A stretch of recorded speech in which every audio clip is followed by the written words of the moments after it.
Waves media తెలుగుకి స్వాగతం.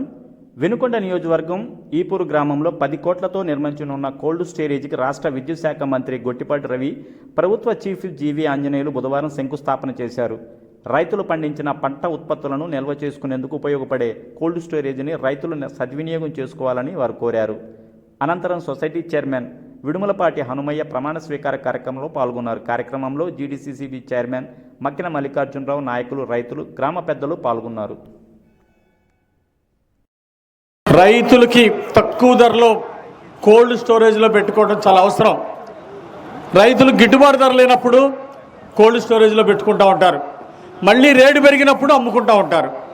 ఈలోపు పెట్టినటువంటి స్టాక్ మీద తక్కువ రేటు మీద వడ్డీలకి తక్కువ వడ్డీ మీద లోన్లు తీసుకోవచ్చు.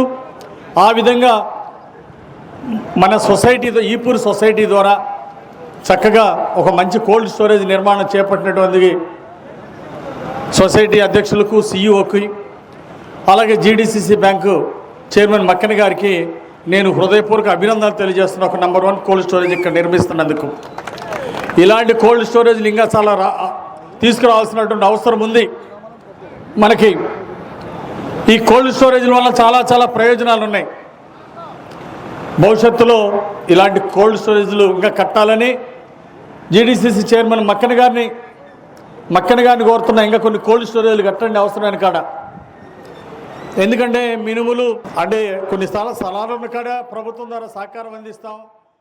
పొగాకేశారు బ్లాక్ బర్లీ ప్రభుత్వం కొనమనే చెప్పిన తర్వాత కొనడానికి ముందుకు వచ్చిన ప్రభుత్వం, డబ్బులు ఇవ్వడానికి ముందుకు వచ్చిన గూడాలు లేకపోవడం వల్ల కొనలేకపోతున్నాం అనమాట. ప్రైవేట్ వాళ్ళని అడిగితే మాకు సీజన్ వస్తుంది, మేము ఇవ్వలేము, మా సరుకు మేము పెట్టుకోవాలని.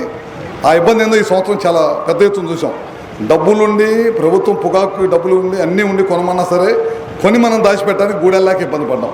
ఆ గూడాల ఒక్క వినియోగం ఏందో ఈ సంవత్సరం మాకు అర్థమైంది. నాకు అన్ని విషయాలు మన ఆంజనేయులు గారు కానీ మల్లికార్జున గారు కానీ మాట్లాడుతూ చెప్పారు.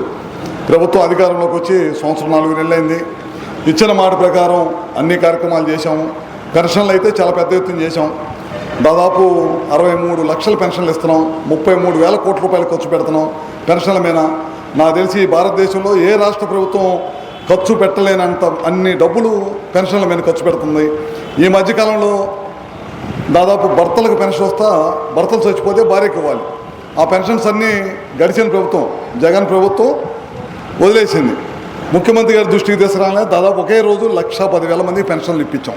అది కూడా ఇంకా ఇవ్వాల్సిన వాళ్ళు చాలామంది ఉన్నారు. వికలాంగులు, వితంతులు వాళ్ళు కూడా అడుగుతూ ఉన్నారు. ప్రభుత్వంలో కొద్దిగా డబ్బుల పరంగా